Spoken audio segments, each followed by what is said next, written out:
तो reducing balance rate of interest और flat rate of interest पढ़ने के बाद आज हम स्टार्ट करेंगे the most applicable type of money called as plastic money. अब प्लास्टिक मनी समझने के साथ साथ आप पहले ये चीज स्क्रीन पे देख रहे हैं और सब बच्चे समझ जाएंगे कि मैं किस चीज की बात कर रहा हूं। I am talking about debit card और credit card. But actually plastic money ये भी होता है और प्लास्टिक मनी एक और भी होता है जो लगभग 90s में ऑस्ट्रेलिया वगैरह में स्टार्ट हो गया था। जैसे हमारे यहाँ कागज का करेंसी नोट होता है, उसकी लाइफ कितनी होगी भाई? 5 साल, 10 साल, 15 साल, 20 साल। कागज है, खराब तो हो ही जाएगा। तो ऑस्ट्रेलियन गवर्नमेंट ने क्या सिस्टम लगाया इसके ऊपर कि बार बार इनको नोट ना छापना पड़े, उन्होंने प्लास्टिक का डॉलर छापना स्टार्ट कर दिया। 90s की मैं आपको बात बता रहा हूं, जब मेरी उम्र 10 साल थी। आप तो माइनस में रहे होंगे उस समय, इज दैट क्लियर? या आप पिछले जन्म में जी रहे होंगे। तो वो भी एक प्लास्टिक मनी होता है। तो गूगल करेंगे तो शायद वहां पर भी प्लास्टिक मनी आपको मिल जाए। बट हम उस प्लास्टिक मनी की बात नहीं कर रहे हैं। We are talking of plastic money which is known as debit card and credit cards. तो अगर मेरे से कोई पूछे कि सर जहर पिए या क्रेडिट कार्ड ले ले, तो मैं उसको बोलूंगा कि अगर अकल नहीं है तो जहर पी लो, क्रेडिट कार्ड मत लेना। क्योंकि क्रेडिट कार्ड डेबिट कार्ड दुनिया में बनाए किन लोगों के लिए गए थे एक्चुअली में? जिनके पास पैसे बहुत ढेर सारे थे, करोड़ों रुपए, जैसे आप।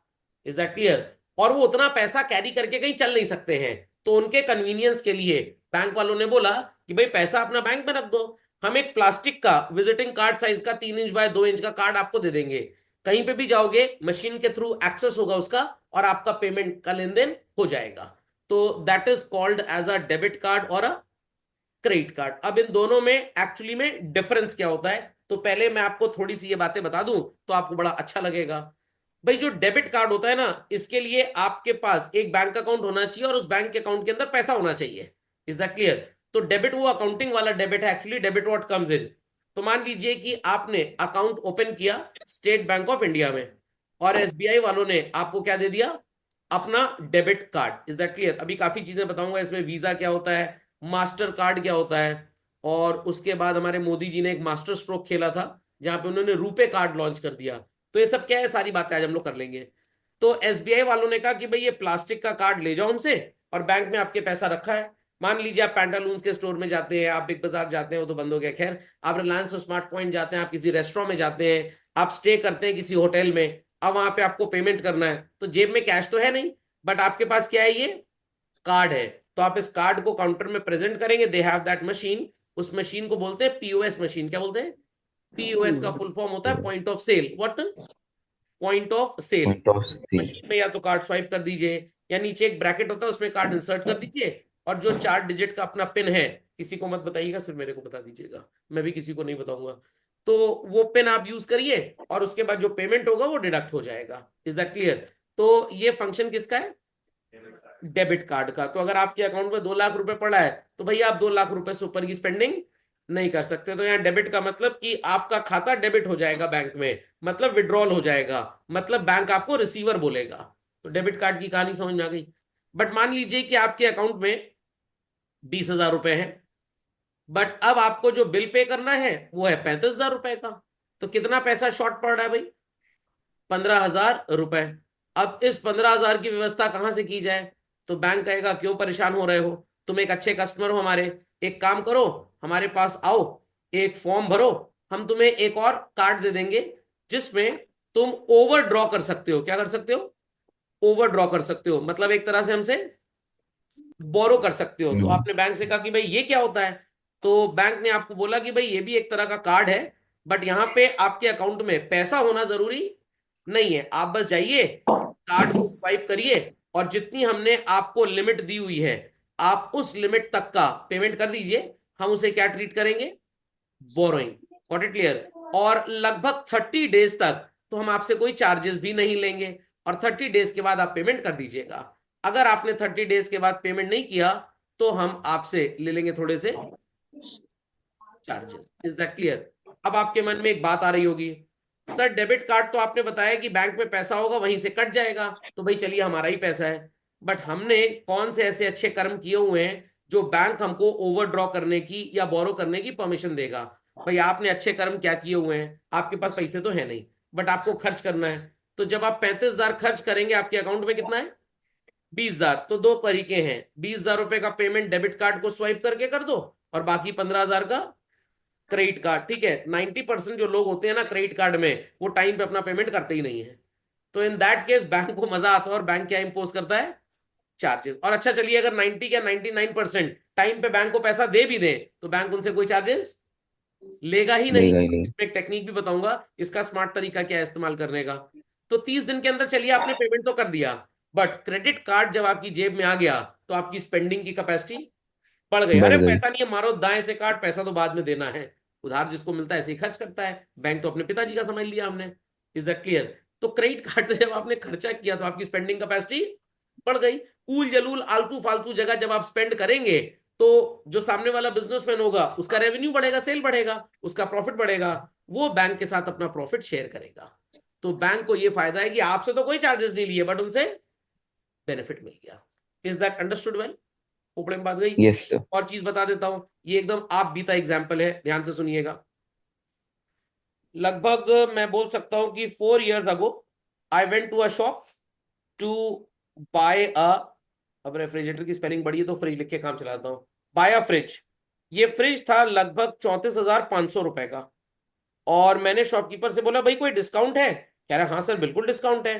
कौन सा क्रेडिट कार्ड है आपके पास? मैंने कहा भाई मेरे पास तो क्रेडिट कार्ड HDFC का है। तो कह रहा है हाँ सर डिस्काउंट मिल जाएगा। मैंने कितना डिस्काउंट मिलेगा? कह रहा है 10%। तो मैंने कहा पूरा पैसा एक साथ ही ले लो और डिस्काउंट दे दो थोड़ा सा। कह रहा नहीं सर, पूरा पैसा एक साथ देंगे तो कोई डिस्काउंट नहीं मिलेगा, क्रेडिट कार्ड स्वाइप करके अगर खरीदेंगे तो डिस्काउंट मिलेगा। मैंने कहा जी पागल टाइप के आदमी हो, जो आदमी कह रहा है पूरा पैसा ले लो उसको कोई डिस्काउंट नहीं, और जो उधार में खरीद रहा है उसको डिस्काउंट मिलेगा। खुद डिस्काउंट। तो मैं समझ तो गया कहानी क्या है। अब कहानी आपको भी समझनी पड़ेगी। मेरे अकाउंट में मान लीजिए 50,000 रुपये पड़ा हुआ है, इज दैट क्लियर? और मैंने फ्रिज कितने का खरीदना है? चौंतीस थर्टी हजार फोर पाँच सौ थाउजेंड फाइव हंड्रेड अगर मैं पूरा पेमेंट कैश डाउन करके खरीद लेता हूं, काव्या जी, सुनिधि जी, छवि जी, माइक को अनम्यूट कर ले नहीं तो क्लास से म्यूट हो जाएंगे। तो अगर मैं पूरा पेमेंट कैश डाउन से खरीद लेता हूं, तो मेरे अकाउंट से कितना पैसा विड्रॉ हो जाएगा? 34,000। 34,500। अब फाइव। बैंक क्या कह रहा है? बैंक कह रहा है भैया क्रेडिट कार्ड के थ्रू खरीदो तो 10% का डिस्काउंट मिलेगा। डिस्काउंट। मैंने कहा ये समझ में क्या कहानी है, थोड़ा देखना पड़ेगा। थोड़ी पढ़ाई लिखाई की काफी साल पहले की थी, खैर वो पढ़ाई, बट काम तो 4 साल पहले आई। तो अगर मैं क्रेडिट कार्ड स्वाइप करके खरीदता हूं, तो मेरा फ्रिज 3450 रुपये सस्ता हो जाएगा। और नेट मेरे को ये वैल्यू लगभग कितने की पड़ेगी, एक बार कैलकुलेट करके देख लिया जाए तो बहुत अच्छा होगा। 34,500 माइनस 10%, 31,050 रुपए का फ्रिज मेरे को पड़ेगा। अब आप बताइए मेरे को पूरा कैश एक साथ देना चाहिए या क्रेडिट कार्ड इस्तेमाल करके खरीदना चाहिए फ्रिज? क्रेडिट कार्ड यूज करना क्रेडिट चाहिए। कार्ड यूज करना चाहिए। अब दिमाग में प्रश्न ये आता है, सर बैंक वालों को क्या फायदा? बैंक कह रहा है कि सर आपको 10% डिस्काउंट देंगे और आपको 10 इंस्टॉलमेंट्स में पैसा देना है। कितने इंस्टॉलमेंट्स में? 10। और हर इंस्टॉलमेंट आपका 3450 रुपए का होगा। और जो लास्ट इंस्टॉलमेंट होगा, हम वो इंस्टॉलमेंट आपको पूरा का पूरा एग्जेम्प्ट कर देंगे। मतलब हम आपसे 10 इंस्टॉलमेंट में पैसा लेंगे, 3450, 3450, 3450, 3450, 10 बार में 34,500 ले लेंगे। जैसे ही तीसरा महीना खत्म हो जाएगा, हम आपको 3450 का एक ट्रांसफर दे देंगे, पैसा आपका वापस कर देंगे। मतलब पहला इंस्टॉलमेंट में पे करूंगा, दूसरा पे करूंगा, तीसरा पे करूंगा, चौथे महीने मेरा 3450 वापस आ जाएगा। और फिर मेरे को आगे के 7 इंस्टॉलमेंट और देने पड़ेंगे। तो अल्टीमेटली मैंने कितने इंस्टॉलमेंट दिए? सिर्फ 9। एक नौ। बैंक वालों ने डिस्काउंट कर दिया। अब बैंक को फायदा क्या है, ध्यान से सुनिएगा। अगर आज मैं पेमेंट करता, तो मेरे अकाउंट से कितना पैसा निकल जाता? 34,500। 34,500। बट बैंक कह रहा है कि भाई आपको सिर्फ इंस्टॉलमेंट देना है 3450 का। तो what is the remaining value in my bank? जरा इसको एक बार देख लेते हैं। मेरे बैंक में 31,050 रुपये अभी भी पड़ा हुआ है। फिर अगले महीने मैंने 3450 रुपये दे दिया, तो मेरे बैंक अकाउंट में कितना पैसा पड़ा है? 27,600। फिर 3450 रुपये दे दिया, तो मेरे बैंक अकाउंट में कितना पड़ा है? 24,150। अब थोड़ी सी अकल का प्रयोग आप सबको करना पड़ेगा। और अकल का प्रयोग ऐसे करना पड़ेगा कि अगर पूरा पैसा एक साथ देते तो मेरे बैंक से पैसा निकल जाता और वर्लपूल वालों के अकाउंट में पैसा पहुंच जाता जिनसे फ्रिज खरीदा। वो इस पैसे को कहीं इस्तेमाल करते और नया फ्रिज बनाने में, रॉ मटेरियल खरीदने में, वगैरह वगैरह वगैरह। Is that clear? बट मैंने क्योंकि दिया सिर्फ 3450, तो अभी भी मेरे अकाउंट में इस महीने कितना बचा है? 31,050। मतलब था तो 50,000 या उससे भी ज्यादा, बट मैं सिर्फ फ्रिज की बात कर रहा हूं, ठीक है। बैंक इस पैसे को किसी जरूरतमंद इंसान को लेंड कर देगा 1 महीने के लिए, और उससे बच्चों पर्सनल लोन पे 16% इंटरेस्ट चार्ज करेगा। 1 महीने के लिए उसको लोन दे देगा। Is that clear? फिर 1 महीने बाद पैसा वापस आएगा, फिर बैंक 3450 काटेगा, मतलब मेरे अकाउंट से पैसा निकलता हुआ दिखाई नहीं देगा, है तो मेरा, बट अकाउंट के अंदर ये पैसा पड़ा ना, फिजिकली तो कस्टडी बैंक के वॉल्ट में इस पैसे की। तो 1 महीने बाद पैसा वापस आएगा, बैंक फिर 3450 काटेगा, अभी भी कितना मेरा पैसा बैंक में है? 27,600। फिर बैंक इस पैसे को 1 महीने के लेंड करेगा एट 16%। तो जरा 31,050 रुपए का 16% इंटरेस्ट कैलकुलेट करिए for a period of 1 month. तो ये आएगा 414 रुपए। कितना आएगा भाई? 414 रुपए, ठीक है। 414। और फिर बैंक अगले महीने 27,600 रुपए देगा, 12% के, सॉरी 16% के हिसाब से, for a period of 1 month. तो आएगा 368। फिर बैंक 24,150 रुपए देगा 16% के रेट से, for a period of 1 month. तो आएगा 322। अब देखिए बच्चों, 3 महीने में ही लगभग बैंक के 1,000 रुपए के वारे न्यारे हो गए, और 7-8 महीना मेरा पैसा लेंड करता रहेगा बैंक, तो बैंक कम से कम 2,500-3,000 रुपए तो कमा ही लेगा। Is that clear? मान लीजिए 1500-1600-1700 कमा लिया, तो मेरे को उन्होंने अगर डिस्काउंट दे भी दिया, इज दैट क्लियर, और दूसरे से अगर इतना कमा भी लिया, तो आप कहेंगे सर अल्टीमेटली तब भी तो बैंक का नुकसान है, ये तो छोटा ट्रीटमेंट है। किसी किसी को बैंक लोन 22% में भी देता है। सर ये कौन से बेवकूफ होते हैं? ये वो बेवकूफ होते हैं जो क्रेडिट कार्ड ले जाकर एटीएम से पैसा निकाल लेते हैं। इनका साल का इंटरेस्ट 30 से 40% का होता है, महीने का 2.5 से 3% इंटरेस्ट है महीने का, तो 12 महीने का हो गया 40% के आसपास। समझ में आ गया? तो हमको अगर 10% छोड़ भी दिया और दूसरे से 25-26% ले भी लिया, तो भी बैंक ने कमाया कि नहीं कमाया? ये तो एक अदर स्टोरी है। Main story is this, had there be no credit card with me, शायद मैंने ये फ्रिज ही ना खरीदा होता, मैं पुराने से ही काम चला रहा होता। वो तो खैर मेरी बात अलग थी खरीदने की, घर में सब रेनोवेशन चल रहा था, तो मैंने कहा पुराना फ्रिज भी अब यहाँ क्या कर रहा है, 2 बार खराब हो चुका था। मैंने कहा हर 5-6 महीने में 4-5 हजार रुपए इसमें लग रहा है, चलो नया खरीद लेते हैं। वो 15-16 साल पुराना हो चुका था। Is that understood? But generally 90% of the people who by credit card, वो सिर्फ बच्चों आलतू फालतू स्पेंडिंग करते हैं, अकल होती नहीं पैसा खर्च करने की, और आलतू फालतू स्पेंडिंग करके सामने वाले बिजनेस का रेवेन्यू बढ़ता है, बैंक उनसे रेवेन्यू शेयरिंग करता है। Is that understood well? तो इंडिया में क्रेडिट कार्ड का ये सिस्टम है। ये चीजें आई तो यूएस यूके से थी। यूएस वगैरह में अगर आपके पास क्रेडिट कार्ड नहीं है, तो समझ लीजिए आप सुलभ कॉम्प्लेक्स में टॉयलेट भी नहीं कर सकते हैं, वहां इतना जरूरी है। क्रेडिट कार्ड ना होना मतलब you are a so called unknown identity in the United States of America. वहां पे आपकी सारी हैसियत किससे जज होती है? क्रेडिट कार्ड से। अगर आपके पास क्रेडिट कार्ड है, वो इसीलिए गवर्नमेंट लोगों को बोलती है क्रेडिट कार्ड वगैरह रखो ताकि स्पेंडिंग करो, बाइंग करो, जिससे इकोनॉमिक्स की भाषा में मार्जिनल प्रोपेंसिटी टू कंज्यूम बढ़ेगी। आपका खर्चा इनकम से भी कहीं ज्यादा होगा, तो जब आप खर्चा ज्यादा करेंगे तो दुकान की दुकानदारी बढ़ेगी, उसका प्रॉफिट बढ़ेगा, एम्प्लॉयमेंट बढ़ेगा, देश की तरक्की होगी। बट हम इंडियन इन सब बातों में बिलीव कम करते हैं, अब करने लग गए, पहले नहीं करते थे। तो कहानी समझ में आ गई कैसे बैंक क्रेडिट कार्ड से पैसा कमाता है। प्लस बैंक ऐसे ही बोलता है, Yes, sir. पहले ईयर की जो फीस है पूरी वेव ऑफ, हर महीने आपको 2 टिकट 4 टिकट पीवीआर का फ्री में मिलेगा, मूवी का टिकट फ्री में मिलेगा, जो वो पॉपकॉर्न की बाल्टी खरीदेंगे आप 500 रुपए की, और वो बाबा रामदेव का टॉयलेट वाटर जो पियेंगे, कोल्ड ड्रिंक जिसको बोलते हैं, 400 रुपए का। तो आप पता लगा टिकट तो फ्री का मिल गया, पापा मम्मी और 2 बच्चे एक फैमिली के चले गए मूवी देखने, 1,000-2,000 का रिफ्रेशमेंट खा लिए वहां पे, और क्रेडिट कार्ड से पेमेंट कर रहे हैं। क्यों क्रेडिट कार्ड से पेमेंट कर रहे हैं? क्योंकि पैसा कब देना है? 30 दिन के बाद। अब यहां पे एक कॉन्सेप्ट होता है बच्चों, जिसको बोलते हैं व्हाट? Billing cycle. मान लीजिए आपके क्रेडिट कार्ड की billing cycle 25th of the month है, तो ध्यान दे सुनिएगा, आप 26 दिसंबर को मूवी देखने गए। कब मूवी देखने गए? 26 दिसंबर। आपका 26. बिल कब बनेगा पता है? 25 जनवरी को, क्योंकि हर महीने की 25 तारीख को बिल बनते हैं उस क्रेडिट कार्ड में।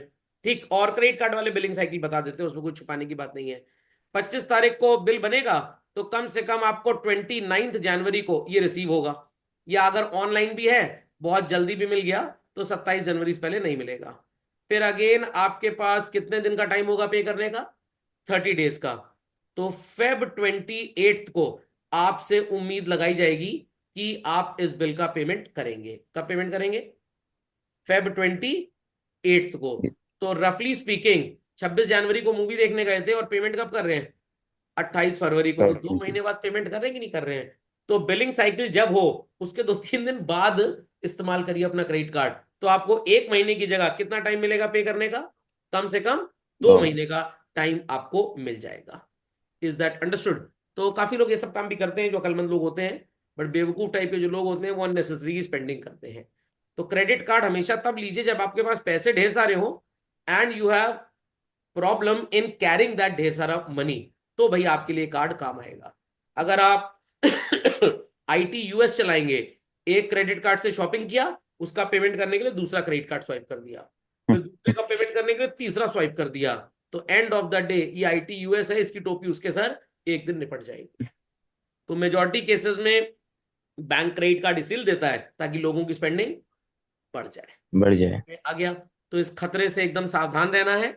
तो अगर कम पढ़ाई लिखाई किसी ने की है उससे कहो तुम जहर पी लो, क्रेडिट कार्ड मत लेना। Debit card is no problem, जितना बैंक में होगा उतना ही आप खर्च कर पाएंगे, ज्यादा नहीं खर्च पाएंगे। तो always go for debit card.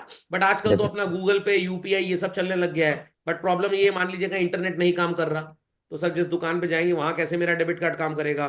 उनके पास वायर्ड इंटरनेट कनेक्शन होता है, वाईफाई, तो उसमें जनरली प्रॉब्लम कम आती है। बट क्रेडिट कार्ड तो समझ लीजिए बहुत खतरनाक चीज है। तो अगर आप जीनियस है तभी आप क्रेडिट कार्ड रखिए, 2 नहीं 10 रख लीजिए, बट इस्तेमाल करने का सही तरीका आपको पता होना चाहिए। अगर तरीका गड़बड़ा गया तो फिर आप निपट जाएंगे। और कभी भी एक गलती तो करिएगा ही मत, कितनी भी पैसे की जरूरत हो बैंक से जाके पर्सनल लोन ले लेना, बट क्रेडिट कार्ड से एटीएम से कभी भी पैसा मत निकालना। 2.5% तो मैं मिनिमम इंटरेस्ट बता रहा हूं पर मंथ का, कहीं कहीं तो 4% तक लग जाता है।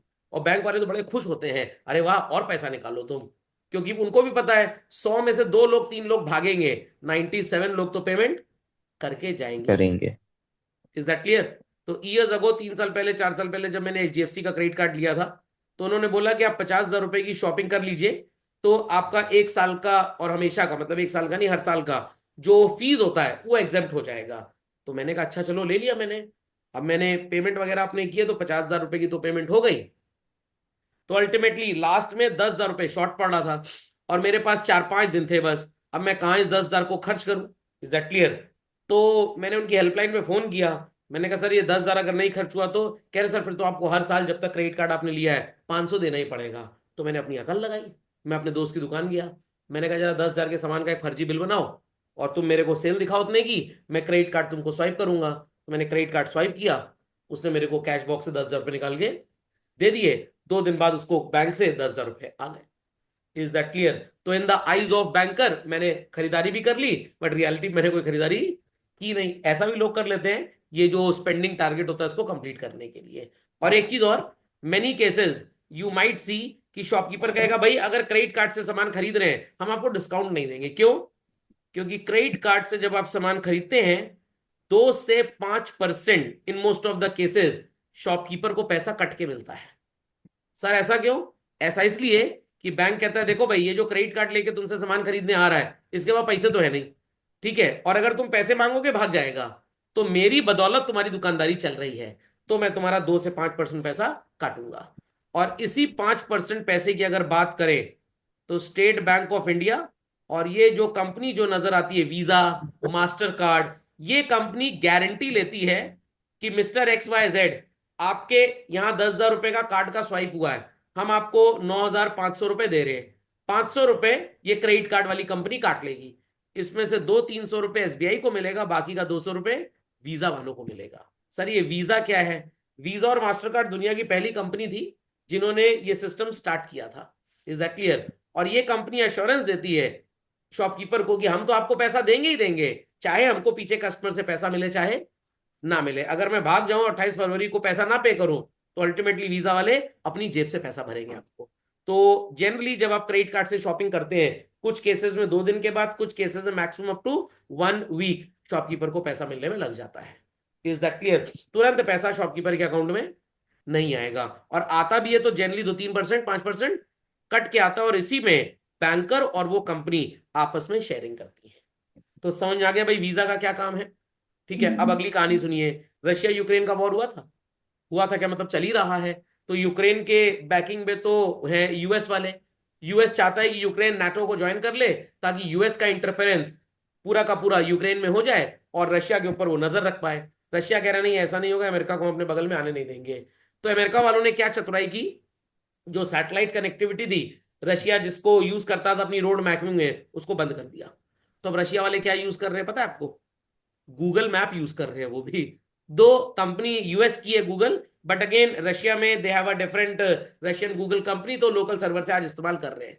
हमारे मोदी जी के ध्यान में ये चीज पिछले 10 साल पहले आई थी, और उससे भी पहले मनमोहन सिंह जी के ध्यान में बात आई थी कि अगर कल को हमारा कोई डिस्प्यूट पाकिस्तान के साथ होता है और अगर पाकिस्तान को यूएस सपोर्ट कर देता है, कोई भरोसा थोड़ा है किसी का। Is that clear? जो भी बांग्लादेश में नाटक चल रहा है वो बांग्लादेश का नाटक नहीं है, वो यूएस का फैलाया हुआ नाटक है पूरा का पूरा। तो इन दैट केस हमें तो नुकसान होगा। कल को अगर वीजा और मास्टर कार्ड हमें सर्विसेज देनी बंद कर देंगे, तो हम किसके यहां जाके बोलेंगे कि भैया हमें डेबिट कार्ड क्रेडिट कार्ड की सर्विस दे दो?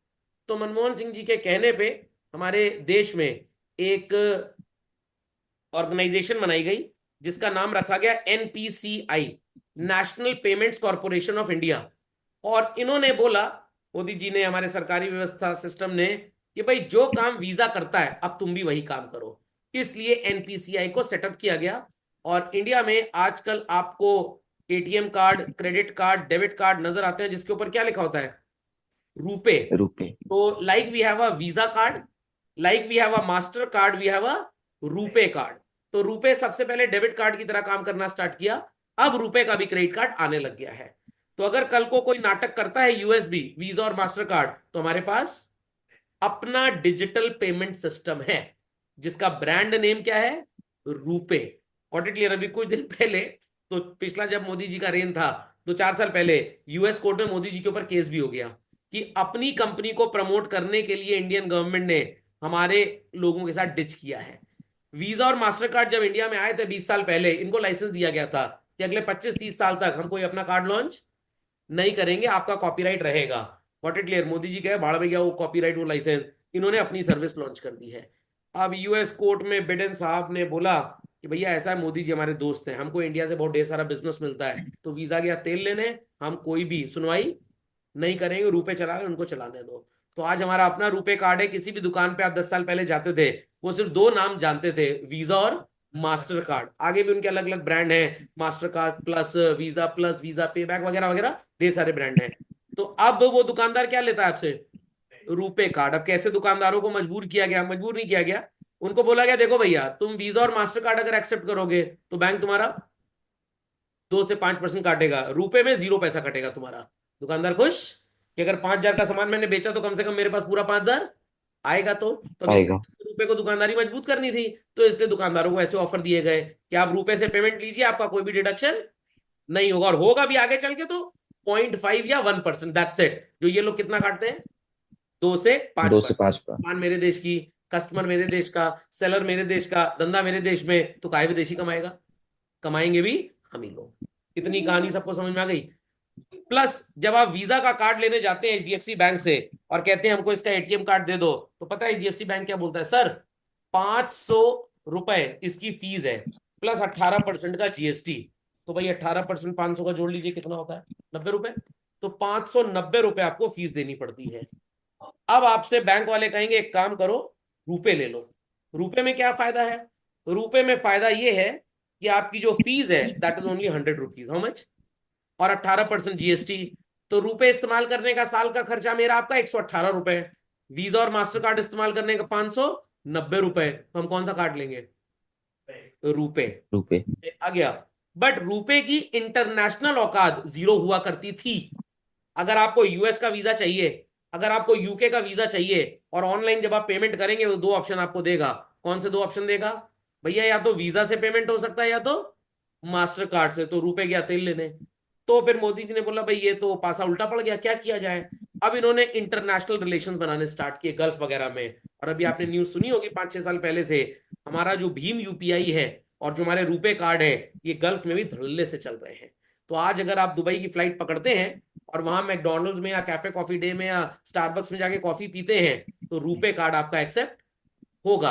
आप अपने यूपीआई से इंडियन करेंसी में पेमेंट करिए, आपको दिरम विरम खरीदने की जरूरत पड़ेगी ही नहीं। तो जब इंटरनेशनल एक्सेप्टेबिलिटी बढ़ती गई, तो आने वाले टाइम में आज भी ये जो आपके वीजा वगैरह के पेमेंट्स, कौन सा वीजा? ये वीजा कार्ड वाला नहीं, वो जो देश वाला वीजा मिलता है कंट्री में जाने के लिए, वो भी वीजा से ही हो रहा है, बट काफी कंट्रीज में आज भी रुपए एक्सेप्ट होता है। हाँ, यूएस जाएंगे तो वहां रुपए कार्ड नहीं चलेगा, वहां सिर्फ वीजा और मास्टर कार्ड चलेगा। मास्टर। धीरे धीरे चलने लग जाएगा, परेशान मत होइए। तो पूरी कहानी समझ में आ गई, रुपए क्या है, what is a credit card, what is a debit card. तो वीजा और मास्टर कार्ड कंपनीज हैं जिनकी गुडविल है, रेप्यूटेशन है, जिसको देखकर सामने वाला कार्ड लेता है। और हमारे इंडिया का क्या है, रुपए। Got it clear. तो जैसे अभी हम गूगल मैप यूज करते हैं, आने वाले टाइम में हमारा मैपिंग सिस्टम भी अपना होगा। वो सैटेलाइट लॉन्चिंग की मैपिंग की बातें अभी चल रही है। हाँ, यस, क्या, हाँ क्रेड, अच्छा CRED, क्रेड। क्रेड भी एक तरह का क्रेडिट कार्ड है। ये सब प्राइवेट कार्ड्स बनाने की कंपनी को परमिशन अब इंडियन गवर्नमेंट देने लग गई है। मैं भी अपने नाम का क्रेडिट कार्ड लॉन्च कर सकता हूँ, मेरे को आरबीआई से अप्रूवल लेना पड़ेगा उसके लिए। But the thing is this कि सामने वाला दुकानदार एक्सेप्ट क्यों करेगा, कहेगा SM, ये कौन सा क्रेडिट कार्ड है, हम नहीं जानते, भगा ऐसे। समझ में आ गया। तो सामने वाला कम से कम कार्ड एक्सेप्ट भी तो करे, दुकानदार को एश्योरेंस तो मिले कि आज जो कार्ड स्वाइप करके शॉपिंग कर रहा है भाई, मेरे को उसके बेसिस पे कल सवेरे पैसा मिल जाएगा। तो पूरी कहानी समझ में आ गई क्रेडिट कार्ड डेबिट कार्ड की। तो Amrita is feeling low and start thinking of other options like credit card. She calls up her uncle. Hello uncle, I told you I needed some money. Can I not withdraw it from credit card my father has given me? तो नहीं भाई, आप credit card से पैसा तो withdraw कर सकते हैं, बट प्रॉब्लम इसकी रेट ऑफ इंटरेस्ट बहुत ज्यादा है। तो अंकल ने बोला अमृता जी को कि भाई आप कार्ड दीजिए शॉपकीपर को, शॉपकीपर एक चार्ज स्लिप जनरेट करेगा, एक उसकी कॉपी होगी, एक आपकी कॉपी होगी। वो अपनी कॉपी में साइन करा लेगा और पेमेंट उसको मिल जाएगा, आप सामान लेके घर जा सकते हैं। बट आपके बैंक में अगर पैसा नहीं भी है तब भी आपने इसको इस्तेमाल कर लिया। तो आपके दिमाग में क्वेश्चन आएगा, सर डेबिट कार्ड में तो हमारे बैंक अकाउंट से पैसा कट जाएगा, क्रेडिट कार्ड में कैसे पैसा कटेगा? मैंने बताया ना, क्रेडिट कार्ड में आपको बिल आता है, उस बिल का आपको पेमेंट करना पड़ेगा। सर ये कैसे पेमेंट करना पड़ेगा? तो यहाँ पे किसी भी बैंक में अकाउंट हो सकता है, जरूरी नहीं कि आपने SBI का कार्ड लिया तो अकाउंट भी SBI में होना चाहिए। It could be in any bank, नहीं अकाउंट। इंडिया में, वर्ल्ड वाइड, कहीं पे भी। तो मान लीजिए कि मेरे पास कैनरा बैंक में अकाउंट है और मेरे पास क्रेडिट कार्ड HDFC या SBI का है। तो जब बिल आएगा तो व्हाट आई विल डू, मैं अपनी चेकबुक से चेक फाड़ूंगा एक, और पे के आगे अपना क्रेडिट कार्ड का पूरा नंबर लिख दूंगा, इज दैट क्लियर, और अमाउंट लिख दूंगा और बैंक के ड्रॉप बॉक्स में डाल दूंगा। कैनरा बैंक वाले मेरे अकाउंट से इतना पैसा निकाल कर SBI वालों को पे कर देंगे। तो सर चेक कहां पे ड्रॉप करना पड़ेगा? ये चेक मैं SBI के ब्रांच में ड्रॉप करूंगा जिनको मेरे को पेमेंट करना है। SBI वाले वो चेक लेके किसके पास आएंगे? कैनरा बैंक के पास, और कहेंगे भैया तुम्हारे कस्टमर ने शॉपिंग की है, जरा पैसा वैसा दे दो हमको। तो कैनरा बैंक वाले पेमेंट कर देंगे। Is that clear? समझ में आ गया? चलिए। Yes sir. तो do you think it is wise for Amta to borrow money through credit card and pay minimum amount due? अब एक अलग नाटक है। क्रेडिट कार्ड के केस में दो तरह के पेमेंट्स होते हैं, एक होता है फुल पेमेंट और एक होता है minimum payment. Now what is this full payment and minimum payment? Full payment मतलब जितना आपने शॉपिंग किया है पूरा आप पे कर दीजिए, और मिनिमम मतलब एक पर्टिकुलर अमाउंट दे दीजिए, बाकी बाद में दे दीजिएगा। हाँ। मिनिमम अमाउंट जब आप पे करते हैं बच्चों, तो बैंक आपसे कोई चार्जेस या पेनल्टी नहीं लेता, बट अगर आपने मिनिमम भी डेट तक नहीं पे किया तो फिर बैंक आपसे चार्जेस लेगा। एक कमाई बैंक की और होती है क्रेडिट कार्ड के थ्रू जब आप शॉपिंग वगैरह करते हैं, and it is called as what, processing processing fee. Fee. ये जनरली 199 रुपए प्लस 18% GST होता है। तो ये बहुत ज्यादा अमाउंट नहीं होता है, 235 रुपए 20 या 80 पैसे के आसपास ही बनेगा लगभग। Is that clear? तो ये एक बैंक की छोटी सी और कमाई होती है, बट ये इग्नोरेबल है। मेन जो बैंक क्रेडिट कार्ड से कमाता है वो ऐसे ही कमाता है, रिच लोगों को क्रेडिट कार्ड दो, जो शॉपिंग करें उनको डिस्काउंट दो, उनकी स्पेंडिंग बढ़वाओ, और जो पैसा वो बैंक से तुरंत नहीं निकाल रहे हैं वो किसी को पर्सनल लोन के नाम पे 16 17 18 20% पे लेंड किए रहो, उनसे ढेर सारा कमाओगे, इनको डिस्काउंट भी दे दिया तो कोई नुकसान नहीं होगा। Is that clear? Above all business happens to grow. आप वो टीवीएस की मोटरसाइकिल खरीदने जाइए, व्हाट इट क्लियर, आप ओला की बाइक खरीदने जाइए, शॉपकीपर कोई पैसा डिस्काउंट नहीं देगा, और Amazon पे क्रेडिट कार्ड के थ्रू आप पेमेंट कर दीजिए, 5% का डिस्काउंट मिलेगा। वहां से एक कागज मिल जाएगा आपको, उस कागज को शोरूम में लेकर जाइए और गाड़ी ले आइए। तो पेमेंट किसने किया? शोरूम वाले को, Amazon वालों ने, और आपको क्या दे दिया? 5% का डिस्काउंट। सर शोरूम का नुकसान नहीं है, वो शोरूम वाले का 8% काटेंगे पैसा, 5% आपको डिस्काउंट दिया, 3% Amazon खुद कमाएगा। और ये कंपनी से टाइप्स होते हैं इनके कि भाई देखो आपका बिजनेस भी तो बढ़ रहा है। हो सकता है कस्टमर घर से निकलता, वो टीवीएस के शोरूम में जाने की बजाय रास्ते में हीरो का शोरूम बढ़ा, वहां से हीरो प्लेजर खरीद के घर चला गया, तो टीवीएस का नुकसान हो गया कि नहीं हो गया? बट अगर ऑनलाइन मोबाइल में कुछ है तो वहीं वो क्लिक कर लेगा। तो it is called as aggrieved और aggressive marketing strategy as such. समझ में आ गई बात? तो Amta's uncle told the same thing, he provided some interesting information जो मैंने आपको दी है, तो इसलिए अब इस इंफॉर्मेशन की आपको ज्यादा जरूरत नहीं है। If you choose the minimum amount it would take you so called convenience लिख सकते हैं आप, to pay back amount in full, and in such case you will end up paying almost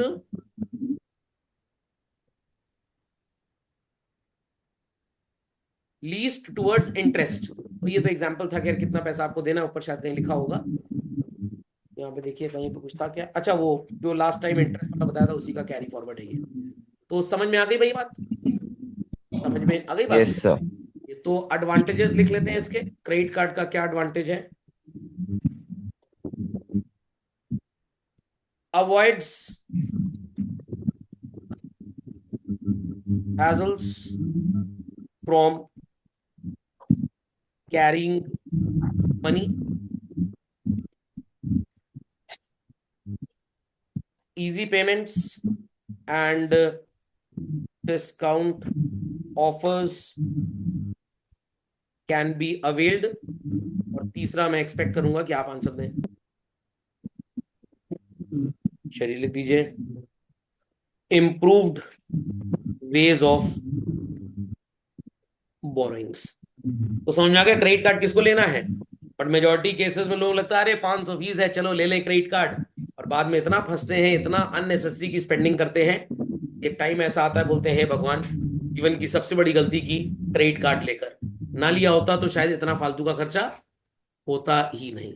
तो क्रेडिट कार्ड अगर discipline तरीके से इस्तेमाल किया जाए तो इससे अच्छी कोई चीज धरती पे है ही नहीं। और थोड़ा सा भी अगर आप गड़बड़ाए तो सांप के जहर से ज्यादा नुकसान करेगा आपको ये। समझ में आ गई बात? तो अपडेट कर लें इसको। चलो भाई लेट्स कंटिन्यू।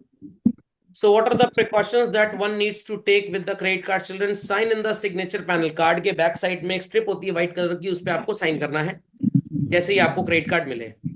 आप जो पिन है पर्सनल आइडेंटिफिकेशन नंबर, कितनों को पिन का फुल फॉर्म पहली बार आज देखने को मिला होगा, इसको ऐसी जगह रखें जिसको किसी को पता ना लग पाए। सर कैसे? अपने मोबाइल फोन में इसको स्टोर कर लीजिए एक कॉन्टैक्ट की तरह। सर किस तरह से स्टोर करें? लिख लीजिए रिचार्ज वाले भैया। Is that understood? तो उसके बाद आप इसको यूज कर सकते हैं। मतलब मोबाइल में स्टोर नहीं भी करेंगे तो ऐसा नहीं यूज नहीं कर सकते, बट ऐसा बनाइए कि ये किसी और को पता ना हो, आपको पता हो, मेरे को पता हो, और किसी को नहीं पता होना चाहिए ये। What it clear? और पहले तो बैंक्स क्या करते थे, इस पिन को आपके घर बाई पोस्ट डिलीवर करते थे। तो आजकल सिक्योरिटी पर्पसेस के लिए ग्रीन पिन आ गया है। व्हाट? Green pin. ये क्या होता है सर, हरे रंग का होता है? नहीं नहीं, हरे रंग का नहीं होता है। अवॉइड करने के लिए पॉल्यूशन को, कागज की छपाई को और कागज की मैन्युफैक्चरिंग को ये ग्रीन पिन लाया गया। नहीं तो कागज छापना पड़ेगा, लिखना पड़ेगा, कोरियर कराना पड़ेगा। तो दो तरीके से बनता है। आप जाइए नियरेस्ट एटीएम पे, जिस बैंक का आपने एटीएम कार्ड लिया है, और एटीएम मशीन में उस कार्ड को डाल दीजिए। तो अंदर चला गया तो नहीं, अंदर नहीं जाएगा, बाहर आ जाएगा। और फिर आपको बोला जाएगा भाई अपने चॉइस का पिन यूज कर लीजिए, तो अपने चॉइस का पिन बना लीजिए, आपका ग्रीन पिन बन जाएगा। दूसरा तरीका क्या है? IVRS, interactive voice response system. Bank की हेल्पलाइन पे कॉल करिए, और अगर आपने उनका क्रेडिट कार्ड लिया तो आपका नंबर वहां पे रजिस्टर्ड है। Is that clear? तो रजिस्टर्ड नंबर से आप कॉल करेंगे तभी आपकी कॉल लगेगी। फिर वो बटन प्रेस करिए ग्रीन पिन बनाने का, और बोलेगा अपना 16 डिजिट का 12 डिजिट का जो भी है क्रेडिट कार्ड नंबर डालिए। आपने डाल दिया, फिर पुष्टि करने के लिए एक दबाएं, री एंटर करने के लिए दो दबाएं, कॉल काटने के लिए लाल बटन दबाएं और दफा हो जाए। तो आपने पुष्टि करने के लिए एक दबा दिया, फिर बोलेंगे अपना 4 अंकों का ग्रीन पिन बनाएं। आपने ग्रीन पिन बना लिया 1 2 3 4, फिर कंफर्म करें, फिर 1 2 3 4। सामने से आवाज आएगी बैल हो क्या, एकदम से बेवकूफ हो क्या, ठीक से बनाओ इसको। नहीं, ऐसी कोई आवाज नहीं आएगी, बट इतना आसान नहीं होना चाहिए। तो मान लीजिए आपने 6142 पिन बना लिया इसका, बस बन गया, काम खत्म, ग्रीन पिन हो गया ये। Understood what is green pin? पहले वो कागज के पर्चे में आता था, लोग हल्का सा फाड़ के उसको देख लेते थे और फिर आपके कार्ड के साथ फ्रॉड करते थे। Okay, but in my opinion भैया इंटरनेट बैंकिंग यूज कर लीजिए, यूपीआई एक बार यूज कर लीजिए, बट एटीएम एटीएम तो बड़ा खतरा आजकल चल रहा है। क्योंकि एटीएम इशू तो बैंक करता है, बट इसकी मैन्युफैक्चरिंग बैंक खुद थोड़ा करेगा, बैंक किसी से बनवाता है, और जिससे बनवाता है वहां से कार्ड की डिटेल और पिन के साथ, पिन तो खैर नहीं पता लगता, कार्ड की डिटेल जामताड़ा चली जाती है। और उससे दो काम होते हैं, एक तो वेब सीरीज बनती है कैसे फ्रॉड होता है, और दूसरा फ्रॉड होता है लोगों के साथ। जामतारा वाली वेब सीरीज में देखा होगा आपने शायद, अगर आपने देखी हो। वैसे सब वेब सीरीज परिवार के साथ देखने के साथ तो होती ही नहीं है, इतनी उल जलूल भाषा का प्रयोग किया जाता है इसमें। Is that clear? तो एक उसमें मैं देख रहा था प्रोमो में, ढेर सारे बच्चों को उन्होंने बैठा दिया कार्ड्स के नंबर के साथ, और कह रहे हैं फर्जी तरीके से टाइप करो पिन, 1234, 1235, 1236, 1237। 1 लाख में एक पिन तो काम 4 डिजिट का करेगा ही करेगा। तो कार्ड का नंबर तो कहीं से मिल जाएगा, पिन इस तरह से मिलाते रहे बनाते रहे बनाते रहे। But most of the websites में जहां पे इन पिन को यूज करते हैं, 3 अटेम्प्ट के बाद वो वेबसाइट ब्लॉक हो जाती है। बट उसमें दिखा रहे थे मूवी में कुछ ऐसे वेबसाइट्स हैं जो ब्लॉक नहीं होते, तो बार बार आप ट्राई कर सकते हैं। तो अवॉइड करिए, चाहे डेबिट कार्ड हो चाहे क्रेडिट कार्ड हो। Best way is internet banking का है, क्योंकि यहाँ पे जो सर्वर है जिससे लेन देन हो रहा है, वो बैंक की प्रेमाइसेस में ही रखा है, किसी प्राइवेट बॉडी की निगरानी में। whereas चाहे क्रेडिट कार्ड हो चाहे एटीएम कार्ड हो, कुछ भी हो, डेबिट कार्ड और एटीएम कार्ड एक ही होता है। Is that clear? यहाँ पे कार्ड देने वाली एजेंसी कोई और है और बैंक कोई और है, तो वो एजेंसी आपका डेटा लीक कर सकती है। Is that understood? तो इंटरनेट बैंकिंग इन सब में सबसे ज्यादा सेफ है, सिक्योर है। मैंने आज तक कभी नहीं सुना कि किसी ने इंटरनेट बैंकिंग यूज की हो और उसके साथ कोई हैकिंग वगैरह या कोई फ्रॉड हुआ। यूपीआई में भी एक बार हो सकता है, प्रोवाइडेड आपके गूगल पे का आइडेंटिफिकेशन नंबर किसी को पता लग जाए, पासवर्ड, और आपके मोबाइल नंबर से उन्होंने हैक करके अपनी डिवाइस में आपका गूगल पे लॉन्च कर दिया। तो जैसे व्हाट्सएप मल्टीपल डिवाइसेस पे चल सकता है, गूगल पे ये चलेगा एक ही डिवाइस पे, बट आपका बंद हो जाएगा और आपके नंबर से कोई हैक करके दूसरा चला लेगा। आपके मोबाइल मैसेज आया, क्लिक करें और 1 लाख रुपए तुरंत पाएं। एक लात मिलेगी, लाख नहीं मिलेगा। तो आपने क्लिक किया तो आपके पूरा का पूरा मोबाइल कनेक्ट हो गया। टीम व्यूअर आप सॉफ्टवेयर जानते होंगे, जैसे टीम व्यूअर है वैसे ही कनेक्ट हो गया किसी डिवाइस के साथ, तो सामने वाला आपके मोबाइल को पूरा स्कैन हैक कर सकता है। अवॉइड करिए, इंटरनेट बैंकिंग इज सेफेस्ट। हाँ, क्रेडिट कार्ड बता रहा हूँ, अभी सब बताऊंगा, परेशान मत होइए, आगे उसी में आ रहा था। तो दिवाली का सीजन था और मेरे पास एचडीएफसी का क्रेडिट कार्ड था। 14,999 का लेनोवो का टैबलेट था, और ये एचडीएफसी के क्रेडिट कार्ड पे मिल रहा था 9,999 का। तो मैं चला गया रिलायंस डिजिटल के शोरूम में, बिना डिनर किए। मैंने कहा पहले ऑफर ले ले जरा। वहां उन्होंने कहा नहीं सर ऐसा तो नहीं हो सकता। मैंने कहा चेक करो। उन्होंने चेक किया, कह रहे अरे वाह, ये तो इतना सस्ता, हमको भी नहीं पता था। तो वहां के 2 एम्प्लॉइज, तो उनके पास भी एचडीएफसी का क्रेडिट कार्ड था, उन्होंने भी खरीद लिया अपने लिए। तो यहाँ पे पाइन लैब की मशीन थी जिसपे मैंने स्कैन किया अपना कार्ड, और बस मैं घर आया अगले दिन से। दिवाली वाले वीक पे हो गए इस बात को 3 साल लगभग। लगभग बच्चों 1,45,000 रुपए की शॉपिंग किसी ने की। बट क्योंकि ये ओटीपी एनेबल्ड था और मैंने ओटीपी ऑफ किया हुआ था, मतलब लॉगिन, तो इसलिए ओटीपी वहां तक पहुंच नहीं पाया, और नहीं तो 1,50,000 रुपए का मेरे को चूना लगता। और फिर मैं बैंक के चक्कर काटता रहता क्लास बंद कर करके कि भाई ये निपटाना है, ये निपटाना है, निपटाना है। और बैंक वाले आपकी बात नहीं सुनेंगे कि भाई हमने आपको क्रेडिट कार्ड दिया था, आपने स्वाइप किया, जिम्मेदारी आपकी है। तो जब मैंने देखा, मैं गया एचडीएफसी बैंक, मैंने कहा भैया बहुत अच्छा लगा आपका क्रेडिट कार्ड, आप वापस रख लो। जिंदगी में ये पहली गलती मेरे से हो गई, अब मैं दूसरी गलती करूंगा नहीं। हर दिन फोन आता है, सर वो क्रेडिट कार्ड है। मैंने नहीं चाहिए। बार बार फोन आता, सर कोई सर्विसेज में प्रॉब्लम तो नहीं? मैंने हाँ प्रॉब्लम है, ये जो बार बार तुम लोग फोन करते हो यही सबसे बड़ी प्रॉब्लम है, अगली बार कृपया करके फोन ना करना। समझ में आ गया? तो बड़ी खतरनाक चीज है, आपका डेटा बहुत एक्सेस होता है इससे। तो इसलिए अवॉइड करिए इन सब चीजों को। जितने पैसे जेब में उतना खर्च करिए, फालतू की स्पेंडिंग करने की जरूरत नहीं। Got it clear? तो हिंदुस्तान के तो मैक्सिमम बैंक में समझ गया, जब एचडीएफसी के कार्ड के साथ इतनी चोरी चकारी हो सकती है, तो एसबीआई वगैरह तो कहीं आते ही नहीं है। हाँ, बड़े बड़ी कंपनीज है, American express and all that, उनकी सेफ्टी सिक्योरिटी बड़ी हाई प्रोफाइल है। वहां तो ऐसा कि 2-3 बार अगर आपने कोड गलत डायल कर लिया तो आपका कार्ड काम ही नहीं करेगा। फिर जाओ बैंक, एप्लीकेशन दो, ईमेल करो, तब जाके वो अनब्लॉक होगा। Is that clear? और इसीलिए उनके रेंटल्स भी बहुत ज्यादा है। ये एचडीएफसी वाले तो कहते हैं 50,000 की शॉपिंग कर लो रेंट फ्री है। वो कहते हैं कितना भी शॉपिंग कर लो, आप अच्छे थे इसलिए आपको कार्ड दिया गया, पहले साल का किराया मुफ्त है, अगले साल 4,000-5,000 रुपए साल किराया लेंगे हम आपसे इसका।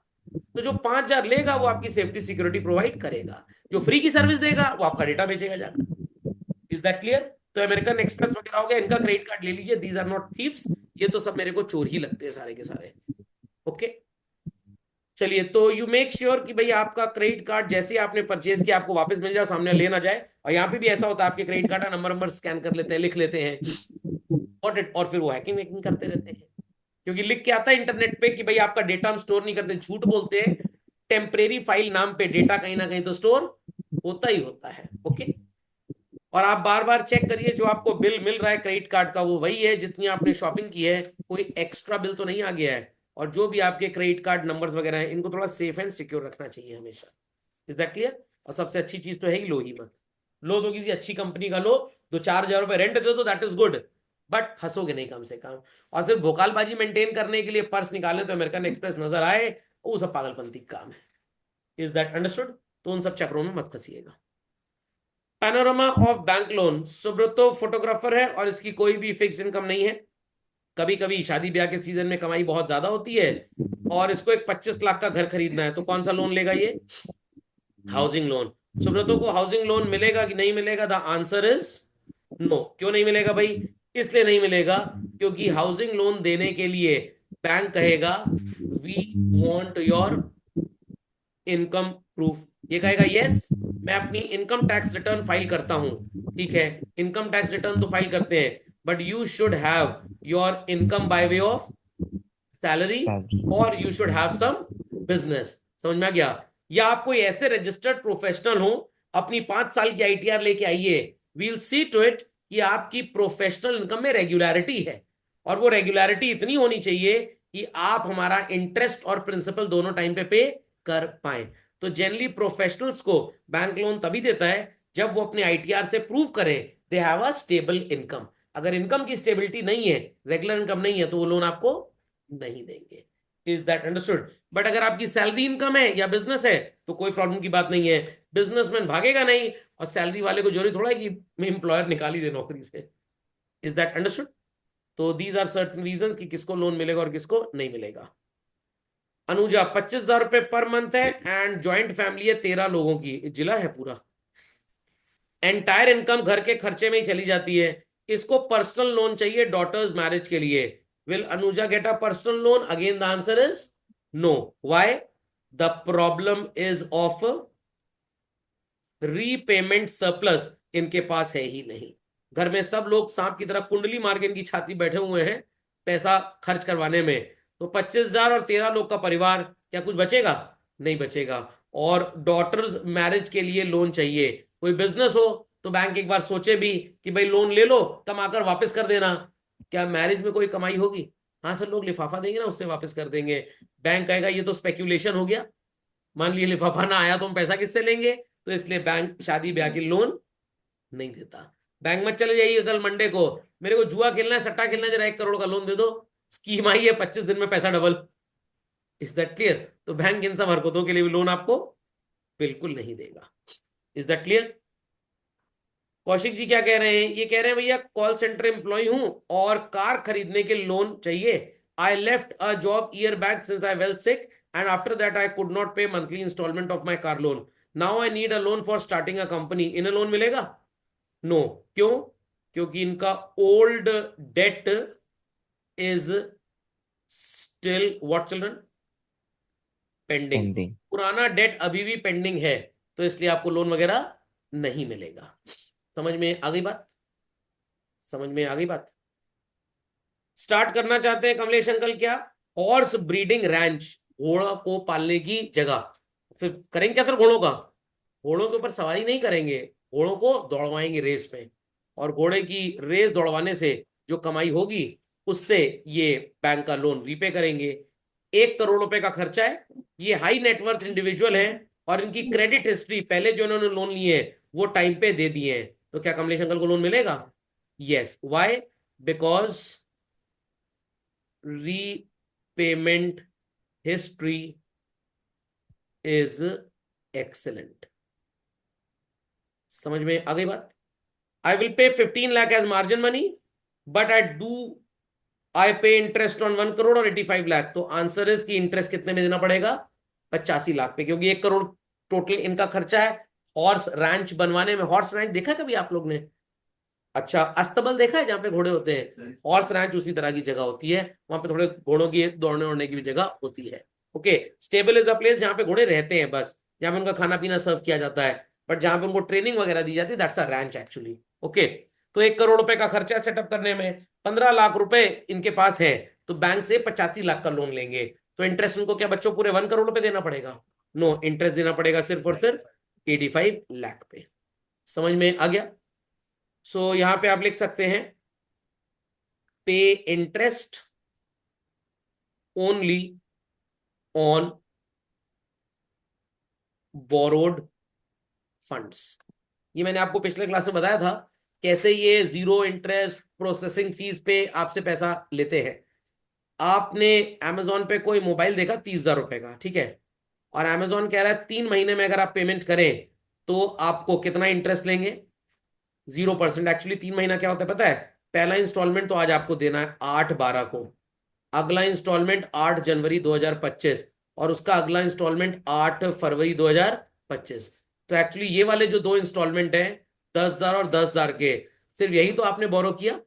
एक इंस्टॉलमेंट तो आपने आज ही दे दिया, वो कैसी बोरोइंग हुई? Is that clear? तो आपने बोरो कितना किया? सिर्फ 20,000। दो। बैंक कहेगा प्रोसेसिंग फीस है 399, हाउ मच? तो 400 रुपए आपने इंटरेस्ट एक तरह से पे किया बैंक को, कितने रुपए की बोरोइंग पे? 20,000। तो क्लास 2 में मैथ्स पढ़ी थी आपने, टीचर ने पढ़ाया था what is 400 as a percentage of 20,000। आपको लगा टीचर फालतू में ये चीज पढ़ा रहा है, बट टीचर आपको ये बताने की कोशिश कर रहा था बेटा कल को जब 400 रुपए प्रोसेसिंग फीस दोगे ना 20,000 के इंस्टॉलमेंट के लिए, तो it works out to be 2%। कितने महीने के लिए? 2 महीने के लिए। तो 2 महीने के लिए 2% है, तो साल भर का कितना हो गया? 12%। और बैंक आपको क्या लालच दे रहा है? अमेजोन क्या लालच दे रहा है कि जीरो में वो अपना हीरो बना रहे हैं, और आपको कह रहे हैं कि जीरो। तो 0% मतलब आप जीरो हैं और हम हीरो हैं, ये है जीरो का मतलब। 0% इंटरेस्ट नहीं है, 0% इंटरेस्ट की नॉलेज है आपके अंदर, ये साबित किया जा रहा है उससे। Is that understood? तो पागल तो नहीं बनेंगे आज के बाद? चलिए, very good. Understood this? Sanjay को पेंट हाउस खरीदना है सर, मतलब पूरे हाउस को पेंट पहनाएगा? अरे नहीं सर, हाउस के अंदर पेंट पहनेगा? अरे नहीं, पेंट हाउस वो हाउस होता है जो बड़ा सा घर होता है 4-5 कमरे का, ग्राउंड फ्लोर पे आपको एक ड्राइंग एरिया वगैरह मिलेगा और बाकी रूम्स ऊपर होते हैं, तो दैट्स अ पेंट हाउस, और घर के अंदर से सीढ़ी जाती है। 2 करोड़ रुपए का कंबाला हिल पे, ये कहाँ पे है कंबाला हिल भगवान जाने। अगर ये हाउसिंग लोन ले ले, ओरिजिनल डॉक्यूमेंट्स और सेल डीड वगैरह है, sorry, from a bank the original document of the house be with me और विद बैंक। चलिए बच्चों बताइए, आपने लोन लिया बैंक से, जब तक आप लोन का रीपेमेंट कर नहीं देते हैं, जो हाउस के रजिस्ट्रेशन के कागज होंगे वो हमारे पास होंगे या बैंक के पास होंगे? वेरी गुड, बैंक के पास। The bank. सर ऐसा क्यों? सर एक काम करेंगे, कलर्ड फोटोकॉपी करा लेंगे। अरे बैंक वाले बहुत चतुर हैं, वो अपने आदमी को साथ भेजेंगे जहां पे रजिस्ट्री ऑफिस में, म्युनिसिपल कॉर्पोरेशन में या कोर्ट कचहरी में, लोअर कोर्ट में रजिस्ट्री होती है वहां पे, और वहां पे बैंक का एम्प्लॉय फोटो तो खिंचा के हाथ हाथ मिलवा के ओरिजिनल कागज अपनी कस्टडी में लेकर आएगा वहां तक। और अगर आपने चालबाजी की और कलर्ड फोटोकॉपी करा भी ली, वो ट्यूबलाइट के सामने ऐसे स्टैम्प पेपर देखेंगे, पता लग जाएगा कि स्टैम्प पेपर में अगर वाटर मार्क है तभी वो ओरिजिनल है, फोटोकॉपी वाले में वाटर मार्क होगा, सामने नजर आ जाएगा। इतना डार्क फोटोकॉपी होता है आजकल, वाटर मार्क नजर आ जाते हैं, बट उसके अंदर वाटर मार्क नहीं होगा। ओके, तो कागज बैंक के पास होगा। ऐसे ही जब आप कार लोन लेते हैं ना, तो कार के साथ गाड़ी के साथ 2 चाबी मिलती है, एक चाबी फिजिकली बैंक रखता है अपने पास। ओके, कि अगर आप टाइम पे ना पे करें और आप घर वालों के साथ मूवी देख रहे हैं और पार्किंग से बैंक वाले गाड़ी लेके चले जाएंगे। Jaya decided to take educational loan और 5 लाख। इस देश में दंश यही है, मर्सिडीज खरीदने के लिए लोन मिलता है 4% पे, और आईएम से एमबीए करने के लिए लोन मिलता है 12% पे। मेरी बात पे विश्वास ना हो तो शाहरुख खान की जवान मूवी देख लीजिएगा, और ये सच्चाई भी है। एजुकेशन लोन हमारे देश में मर्सिडीज खरीदने से 4 गुना महंगा होता है, क्योंकि हमारे देश में लोग नहीं चाहते कि लोग पढ़े। How do I decide the amount of instalment? EMI कैसे होगा? यहाँ पे लिख लें आप, रेफर प्रीवियस लेक्चर, कि रिड्यूसिंग बैलेंस पे लेना है या स्ट्रेट लाइन पे लेना है, मतलब फ्लैट रेट पे लेना है। ये बंदी साहब कौन है? पुराने जमाने में एक बाइक आती थी यामाहा की, और बड़ा हीरो समझा जाता था उस इंसान को जिसके पास ये यामाहा RX 100 होती थी। जैसे आज की तारीख में बजाज की पल्सर या रॉयल एनफील्ड, समझ में आ गया? ये रॉयल एनफील्ड वगैरह तो चिमिरकी चिमिरकी लड़के जो चलाते हैं ना, वो इसीलिए चला लेते हैं ताकि सेल्फ स्टार्ट है। अगर इसमें सेल्फ स्टार्ट गायब हो जाए तो बुलेट स्टार्ट करने में पैर का फ्रैक्चर हो जाए उनको, वो वापिस हीरो होंडा स्प्लेंडर लेके घूमेंगे। तो अभी ये RX 100 यामाहा वाले फिर से लॉन्च करने वाले हैं। बड़ी डैशिंग बाइक हुआ करती थी हमारे जमाने की, मतलब हर लड़के का ड्रीम होता था, आए मेरे को एक RX 100 मेरे पिताजी दिला दे। पिताजी कहते थे बेटा 100 मार्क्स ले आओ तो RX 100 दिला देंगे। तो 1 लाख रुपए की है, plan to take a loan from the bank for the entire amount. If bank agrees to give me the loan, the bank deposit the loan amount in my account और they will give me in cash. None. ना वो आपको cash देंगे और ना वो आपके account में जमा करेंगे। वो एक डिमांड ड्राफ्ट बनवाएंगे। समझ में आ गया? या आज के जमाने में इट इज एनईएफटी और RTGS, RTGS। National electronic fund transfer, real time gross settlement. और इसके थ्रू सीधे डीलर के अकाउंट में पैसा चला जाएगा। Is that clear? और डीलर के अकाउंट में पैसा चला जाएगा, आपको एक रसीद मिल जाएगी बैंक से कि हमने ट्रांसफर कर दिया है। आप डीलर के ऑफिस जाइए, वो मैच करेगा UTR number. What? Transaction number होता है, यूनिवर्सल ट्रांजैक्शन नंबर बोलते हैं यूटीआर नंबर को, यूनिफाइड भी बोलते हैं कहीं कहीं। तो ये आपको नंबर वहां देना पड़ेगा, वो लोग मैच कर लेंगे, हाँ आपका पैसा आ चुका है, सर लीजिए चमचमाती गाड़ी, और आप घर चले जाइए इससे। Is that understood? चलिए, तो व्हीकल लोन क्या होता है ये आपको बता दिया। कंज्यूमर लोन, टीवी फ्रिज वगैरह खरीदने के लिए, मोबाइल फोन, कोई भी कंज्यूमर प्रोडक्ट खरीदने के लिए जो आप लोन लें, that is known as consumer loan. और इन प्रोडक्ट्स को क्या बोलते हैं हम? Consumer essentials. It could be a television set, it could be a mobile phone, it could be a home theater system, it could be anything which a consumer needs। बच्चों, खोपड़े में बात गई, समझ में आ गया? चलिए, personal loan highest rate of interest होता है लगभग 16 से 18%। नो क्वेश्चन आस्क्ड, आपको जितने पैसे की जरूरत होती है बैंक आपको दे देगा, प्रोवाइडेड आपका प्रोफाइल अच्छा होना चाहिए। बैंक चेक करेगा आपने कोई डिफॉल्ट वगैरह तो नहीं किया आज से पहले। सर कैसे चेक करेगा? बैंक आपसे आपका पैन मांगेगा, परमानेंट अकाउंट नंबर, और उसको एक वेबसाइट पे डालेगा, प्राइवेट कंपनी है सिबिल। समझ में आ गया? तो आपका होमवर्क ये है कि आप सिबिल का फुल फॉर्म ढूंढिएगा, credit investment bureau of India limited करके कुछ ऐसा है, इसको देख लीजिएगा। और ये सिबिल कंपनी आपका डेटाबेस मेंटेन करती है। तो अगर आपका सिबिल स्कोर बहुत हाई है तो आपको लोन इजीली मिल जाता है। हाँ नहीं, 600 700 क्या 900 में से होता है इसका टोटल स्कोर। अभी मैं चेक कर रहा था, मेरा स्कोर एक दिन 785 आ रहा था, तो मेरे को लगा why it is not 900 full और 899। तो मैंने अपने दोस्त से पूछा, कहता आज तक तुमने कभी लोन लिया ही नहीं है, तो तुम्हारा लोन अच्छा, क्रेडिट सिविल स्कोर अच्छा क्यों होगा? तुमने किसी की सेवा आज तक की नहीं बैंक बैंक की। तो इसलिए सिविल स्कोर तब भी खराब हो सकता है जब आपने लोन, एज बहुत ज्यादा हो गई बट आज तक लोन लिया ही नहीं, आप इकोनॉमी को मजबूत करने के लिए कुछ कर ही नहीं रहे हैं ये। हाँ, तो सिविल स्कोर आपको अगर अच्छा रखना है तो आपको कभी कभी लोन ले लेना चाहिए। Is that clear? और लोन का रेगुलर रीपेमेंट टाइम पे एकदम होना चाहिए। एक दिन का भी अगर डिले हुआ तो सिविल स्कोर बहुत कम हो जाता है। मान लीजिए सिविल स्कोर किसी का 600 है और किसी का 790 है, और दोनों को 20 लाख रुपए का लोन चाहिए, और किसी का सिविल स्कोर 100 है, तो 100 वाले को बोलेंगे तुमको तो लोन ही नहीं मिलेगा। 600 वाले को बोलेंगे कि भाई 15 लाख रुपए का लोन, मान लीजिए हाउस लोन ले रहा है कोई, ठीक है, तो बोलेंगे 15 लाख का लोन आपको मिलेगा 8% पे, और बाकी का 5 लाख का लोन आपको मिलेगा 8.5% पे। और जिसका 790 है, इसको कहेंगे तुम्हें पूरा 20 लाख का लोन 7% पे मिल जाएगा। तो ऐसा भी होता है कभी कभी। और हिंदुस्तान है, सेटिंग जुगाड़ पानी भी रहता है। बैंक वाले सेटिंग कर लीजिए, वो आपकी सिबिल इंप्रूव करवा देगा।